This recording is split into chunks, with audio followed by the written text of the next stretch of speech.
LH 투기 의혹이 세상에 알려진 지 4주가 흘렀습니다. 이 사건을 처음 제기한 참여연대 민생희망본부 실행위원과 LH 사태의 원인과 파장, 대책까지 짚어보겠습니다.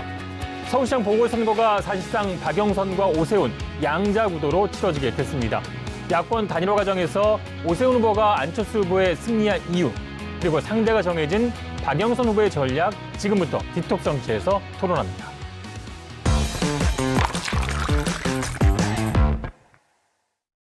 네, 여야의 간판 더불어민주당 정청래 의원, 국민의힘 장제원 의원 모셨습니다. 안녕하세요. 네, 안녕하십니까. 오늘도 굉장히 뜨거운 토론이 될 것 같으니까. 아니 근데 예. 놀라워요. 왜요? 안철수가 계속 이 경선판을 이끌어갔잖아요. 근데 안철수는 결국은 안 된다라고 네. 정청래 의원께서 말씀하셨잖아요. 안철수 출마 선언과 동시에 제가 그러니까. 얘기했죠. 출마 선언을 하되 완주하지 못한다. 아니 그러면 돗자리 좀 까셔야 되는 거 아니에요? 어떻게 그렇게 잘 맞추나? 이건 상식이죠. 어떻게 상식이에요 그게? 세석짜리가 어떻게 103석짜리를 이깁니까? 안철수 후보 뭐 낭만하니까 기분이 좋으신가 봐요? 장제원 후보 눈에 다크서클이 이제 낄 날이 좀 있어요. 내가 다크서클이 벌써 꼈어요. 네. 너무 지금 열심히 선거운동을 해가지고 오늘도 부산에서 제가 네거티브 흑색선이라는 민주당 패가 망신할 거다 제가 기자회견을 하고 왔습니다. 자, 잘했어요, 그건. 잘했고 패가망신 누가 나갈지 한번 봅시다. 그러면 서울시장 결과 나랑 내기할래요? 네? 아니 박영선 승. 아유 오세훈 승 내기할래요? 아니 뭘 내기를 해. 국민을 앞에 내기한 오늘 거예요? 공개적으로 선언했으니까 두고 봅시다. 아니, 나도 공개적으로 오세훈 승. 네. See you later. 4월 9일 날 봅시다. 네. 우리. 네. 예. 딥톡 정치 룰 소개하고 본격적인 토론 시작하겠습니다.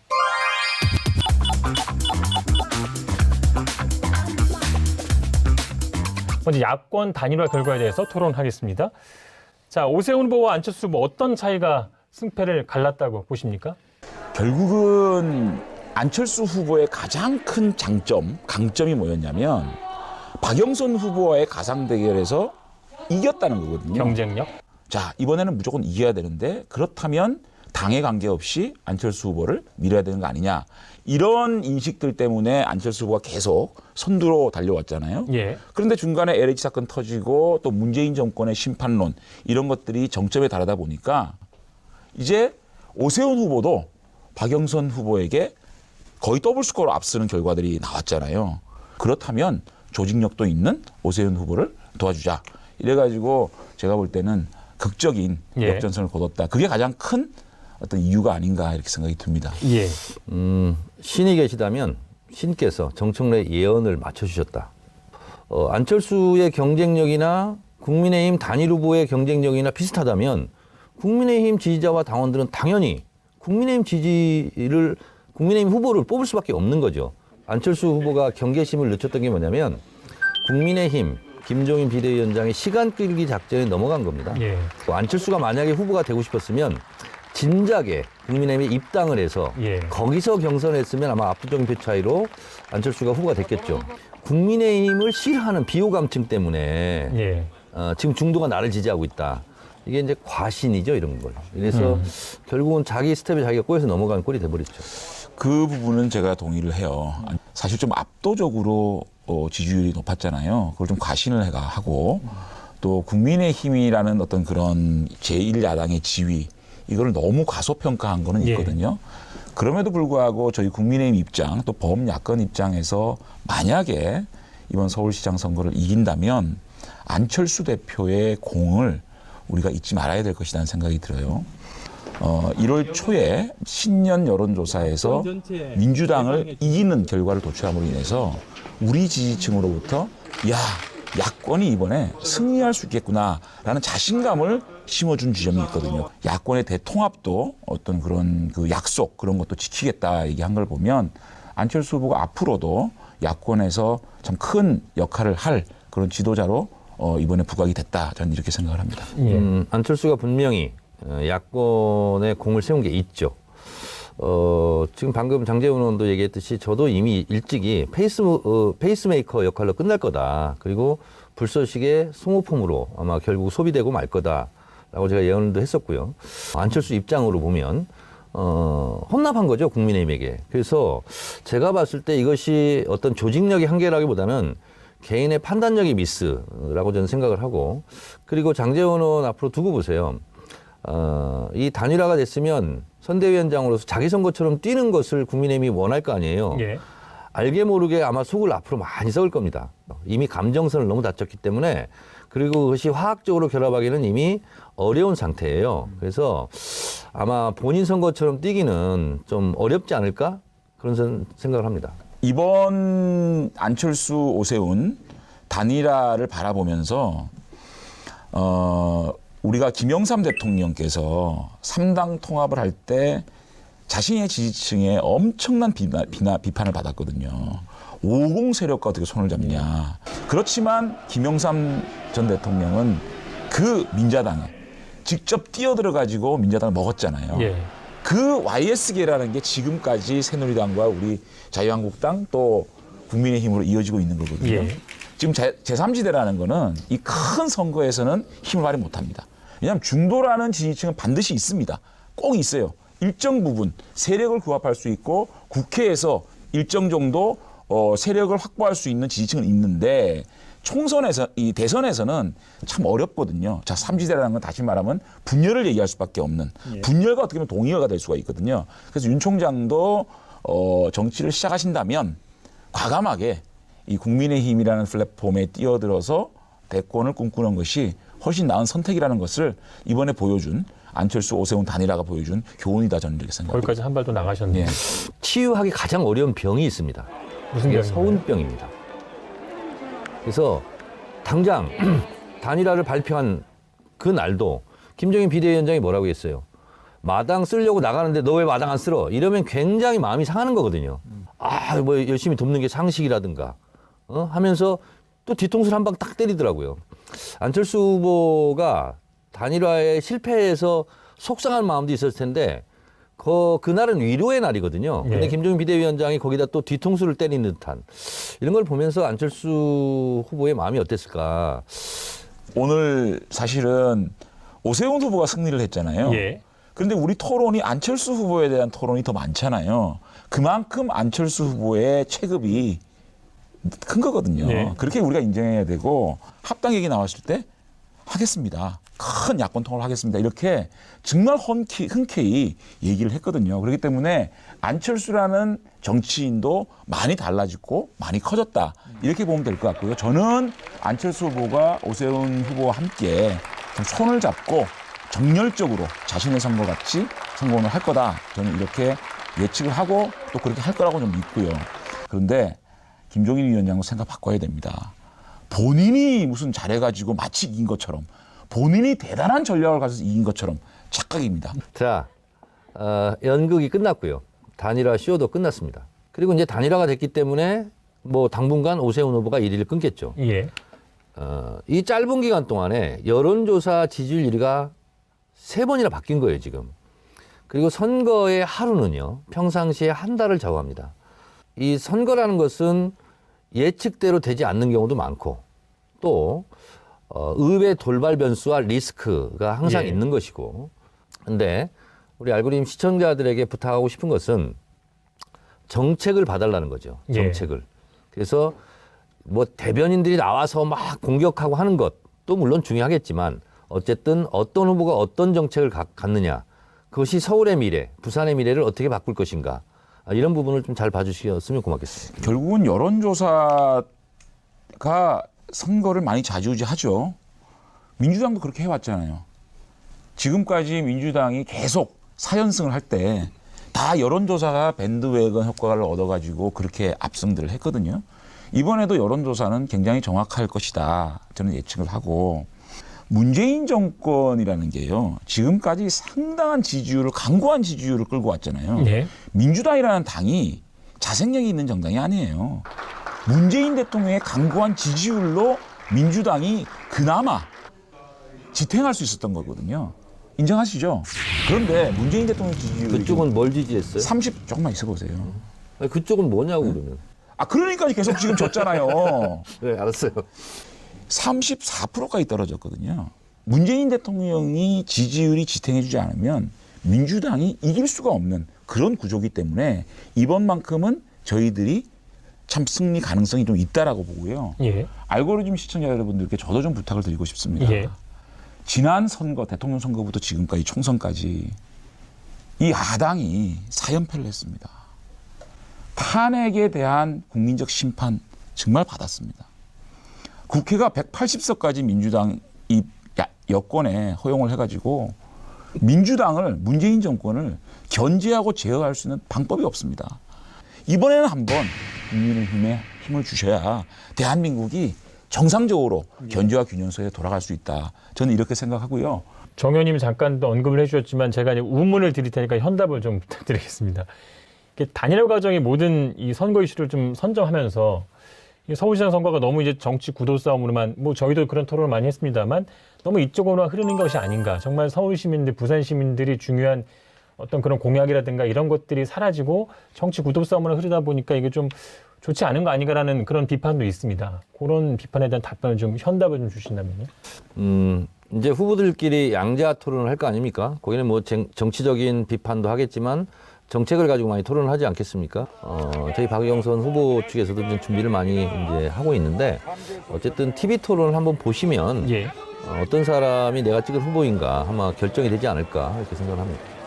야권 단일화가 이슈가 됐으니까 예. 저희 보고 하시는 말씀 같은데 지금부터 이제 본격적인 예. 정책 정정을 해야 되는데 민주당은 지금 과도한 네거티브, 과도한 흑색선전 이런 걸로 정권 심판을 모면해보려는 이런 자세는 더 문제 아니겠느냐. 그렇게 선거를 진흙탕 싸움으로 끌고 가서 하는 그런 정책 세대에는 표를 줘서는 안 된다. 저는 이렇게 생각합니다.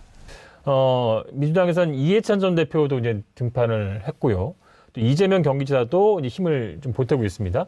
예, 이 전 대표는 뭐 선거가 선거 거의 아주 이긴 것 같다 이런 어려운 발언도 했는데 나왔는데 이게 어떤 절박함으로 읽어야 될까요? 아니면 어떤 숨은 전략이 좀 있는 건가요? 이거죠 정확하게. 95년도인가요? 서울시장 선거전에서 박찬종 무소속 후보가 압도적인 더블 스코어로 이기고 있었다. 근데 이제 유신을 찬양했느냐 안 했느냐 이것이 이제 그 당시 이슈였다는 거예요. 근데 이제 안 했다 이렇게 이제 했겠죠. 근데 나중에 뭐 무슨 사진이 나왔다는 거예요. 그러면 선거판이 확 뒤집어졌다. 그래서 거짓말, 거짓 해명을 하는 사람들은 나중에 결국은 진실의 꼬리를 잡혀서 결국은 선거판을 망치게 된다. 그렇다면 오세훈 후보의 내곡당 땅 해명은 이미 그런 해명 국민들한테 어떻게 보면 손 가리고 앙호하는 거 아니냐. 그래서 손으로 하늘을 가릴 수는 없다. 그런 관점에서 본다면 그 선거에 본다면 이번 선거도 그렇게 간다면 우리가 이기는 거 아니냐 이런 취지로 얘기한 거죠. 저는 이해찬이라는 정치인이 단 한 번도 선거에서 진 적이 없는 참 뭐라 그럴까요? 참 불사조 같은 전략가잖아요. 이런 말을 한 거는 정치적 함의가 분명히 있다고 봐요. 첫째는 우리 이길 수 있어 라고 어떻게 보면 지지층에 결집하는 그런 의도를 가지고 선거 거의 다 이긴 것 같다. 이렇게 얘기한 거 아닌가. 아주 전략적인 어떤 그런 발언일 수도 있고요. 또 두 번째는 저는 엑스맨 같은 느낌도 좀 나요. 이해찬 전 대표는 이재명 지사하고 그렇게 가깝다는 거예요. 그러면 이게 만약에 서울시장 선거를 잃는다? 그러면 누가 가장 큰 타격을 받을까요? 이낙연 전 총리 아니겠어요? 그렇다면 자연스럽게 이낙연이 드랍되면 이재명으로 옹립할 수밖에 없는 상황을 미리 예견하고 이렇게 이번 서울시장 선거는 포기하고 이재명을 옹립해보자. 이런 엑스맨 같은 생각을 한 거 아닌가. 워낙 고단수시니까 이런 생각을 제가 해보는데 저는 두 번째 후자의 가능성이 더 높다. 저는 이렇게 생각합니다. 상상의 자유는 뭐 인정돼야 됩니다. 저의 상상력은 정확합니다. 자, 이번 선거는 부동산 선거라 해도 과언이 아닐 정도로 이 부동산 공방이 굉장히 치열합니다.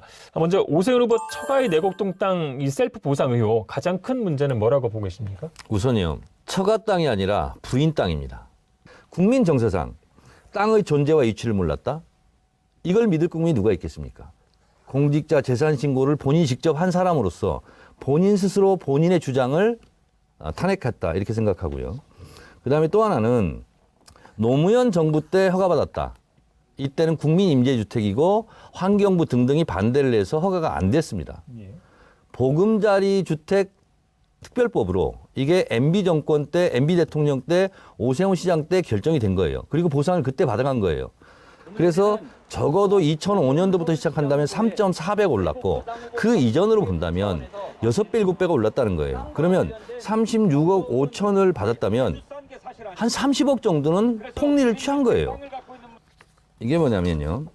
여기에 보면 경유자로 서울특별시장으로 돼 있어요. 그리고 한 40만 평 가까이 되는 땅을 그린벨트를 해제하는데 시장이 몰랐다? 그건 둘 중에 하나죠. 본인이 거짓 해명을 하든가 아니면 무능한 시장인 거죠. 제가 정치적 공부하지 않겠습니다. 팩트만 얘기하겠습니다. 예. 우선 2007년도 3월 22일 날 노무현 정부 당시입니다. 국책 사업으로 최종 통과했습니다. 그렇다면 노무현 대통령이 오세훈 후보의 재산을 증식기조로 짜고 개발 제한 구역 해제하지 않지 않았겠습니까? 그다음에 지금 지적하시는 MB가 보금자리 주택으로 바꿨다는 거 아닙니까? 자, 그렇다고 하더라도 이명박 대통령이 오세훈 후보를 불러요. 야, 너 내곡동에 땅 있냐? 내가 풀어줄게. 그렇게 했겠습니까? 상식에도 맞지 않는 얘기를 하는 겁니다. 그다음에 오세훈 후보가 몰랐느냐라고 얘기를 하고 있어요. 이거는요. 당시에 주택국장이 KBS 인터뷰를 했습니다. 인터뷰를 그대로 제가 읽어드릴게요. 내곡 지구 개발은 오세훈에게 보고한 적이 없이 추진했다. 이를 제안할 때도 시장에게 보고하지 않았다. 서울시장의 정결권자인 내가, 주택국장인 내가 근본적으로 개발 지구 지정이 되지 않은 상태에서 시장에게 보고할 사안이 아니다라고 당시에 서울시 주택국장이 KBS에 얘기한 겁니다. 보금자리 주택 특별법 시행령 4조 5항에 보면 SH공사가 이런 공사를 그린벨트를 해제하고 주택지구를 선정하고 할 때는요. 서울특별시장을 거쳐야 한다라고 시행령이 나와 있어요. 핵심은요. 예. 그 개발 제한 구역을 풀 때 특혜가 있었느냐. 오세훈 시장이 거기에 땅이 있었기 때문에 거기에 지정을 했느냐. 그게 핵심 아닙니까? 예. 노무현 정부도 인정한 주택단지의 입지로 참 좋았기 때문에 MB 정부도 이거를 지정하지 않았겠습니까? 자, 여기에 무슨 특혜가 있었다는 겁니까? 두 후보가 이제 TV 토론을 통해서도 이 부분 충분히 토론을 할 것으로 여겨지니까요. 쟁점은 오 후보가 정말 특혜를 받았느냐 그 부분. 그러니까 그거는 피해가면서 말꼬리만 잡고 있는 거 아니에요. 이제 인지를 못했다고 얘기를 여러 번 했기 때문에 정말 그것이 정말인지 거짓말인지 그 부분을 좀 검증해 나가는 과정이 필요할 것 같고요. 좀 주제를 바꿔보죠. 이제 국민의힘에선 이제 박영선 후보 남편이 도쿄의 아파트를 소유한 걸 또 문제 삼고 있는데 이 부분에 대해서는 어떤 생각이세요? 저는 사실은 또 박영선 후보 뭐 남편 아파트 문제, 일본에 있는 예. 아파트 문제까지 그거 거론하는 게 썩 내키지는 않아요.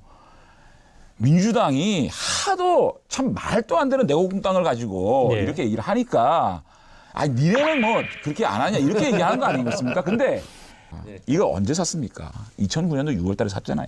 그런데 2020년 2월 달에 주소지 등록했잖아요. 예. 10년 동안 왜 갖고 있습니까? 일본의 아파트를 왜 갖고 있습니까? 팔고 나왔어야죠.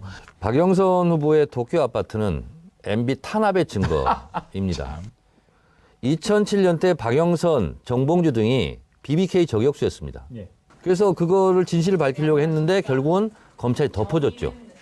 그리고 나서 박영선 후보 남편이 변호사입니다. 그 변호사 사무실을 압수수색을 해요. 그 직장을 잃은 거예요. 그래서 일본에 피해서 직장을 구했어요. 가서 근무를 한 겁니다. 로펌 회사에서. 근데 그러면 일본에서 노숙합니까? 예. 그럼 집을 팔집에 임대를 비워놓습니까? 줬어요? 팔고 나왔어야죠. 아니, 내 얘기를 들어보세요. 일본에서 다시 가니까. 그래서 임대를 또 철회하고 일본에 또 다시 그 집을 사는 거예요. 그리고 다시 이것을 처분을 한 거죠. 자, 그랬는데 처분을 했는데 잔금을 못 받았대요. 그래서 등기 이전을 아직 안 해줬다라는 거예요. 그래서 조만간 잔금을 받으면 등기 이전도 한다. 이런 건데 도쿄 일본에 뭐 부동산 투기를 했다. 부동산 투기하신 분들은 그런 것만 보입니까? 뭐 마지막 쟁점 될 것 같은데 국민의힘 박형준 그 부산시장 후보가 그 가족의 LCT 아파트 구매 경위가 이제 쟁점이에요. 어떤 부분에 좀 문제가 있다고 보시는 건가요? 그 LCT 아파트가 뭐 우리 장재원은 잘 알겠지만 9층부터 20층, 25층 여기까지가 완전 노열층이래요. 당시 아들 나이가 34살입니다. 근데 이 비싼 거를 20억 예. 이렇게 주고 어떻게 샀을까? 그 자금 출처는 어떻게 될까? 10월 28일 날 하필이면 1703호, 1803호 하루에 동시에 계약을 합니다. 그러면 이 아들과 딸은 그 고가 20억이나 되는 아파트를 누구한테 샀느냐. 이걸 밝혀야 되는 거예요. 그리고 그 과정 속에서 그 당시에 프리미엄이 적어도 뭐 2억 6천 안팎, 2억에서 4억 정도 가는데 어떻게 700하고 500을 주고 그 비싼 노얄층, 인기가 많은 거기를 샀느냐. 그리고 이것을 팔면 그리고 시세가 실제로 2배로 뛰었어요. 20억씩 20억씩. 네. 그 과정이 특혜 아니냐. 이런 내용을 저희가 얘기를 하는 겁니다. 할 말이 없죠. 부산 사정을 전혀 모르고 당에서 들은 얘기 가지고 막 하시니까 제가 참 어이가 없어요. 전부 다 의혹에 의혹을 놓고 다 말장난이에요. 의붓 딸이잖아요. 예, 예. 의붓 딸의 아파트입니다. 그걸 가지고 박형준 후보의 딸이다. 박형준 후보 아래 위층 산다. 이렇게 참 얘기하는 게 이게 도의적으로 맞나요? 저는 정치도 사람이 하는 거고 선거도 사람이 하는 건데 이렇게 개인 가정사에 참 아픔을 가지고 이렇게 몰아가지고 뭉뚱그려가지고 LC 두 채를 가지고 있다 이렇게 몰아가는 건 좀 안타깝고요. 따끈따끈한 기사 보여드릴게요. 박형준 의부 아들 분양권 중개인 우연히 만나 도와준 것이다. 복비도 안 받았다. 청약 떨어졌다길래 도와준 것이다. 인근 카페에서 매매 계약서 작성하고 이후 절차는 관여 안 했다. 이 부동산 중개인이 나타나가지고 해명을 했어요.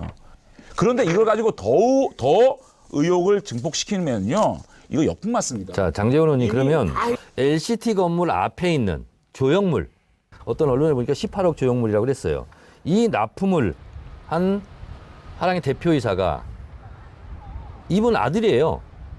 박형준 후보가 의붓 아들 직업까지 간섭을 해야 됩니까? 그 박형준이라는 사람이 여기에 어떤 외압을 형성했건가? 아니면 특혜를 받아가지고 아파트를 매입했고 또 LCT에 납품을 했는지 그거를 밝히세요.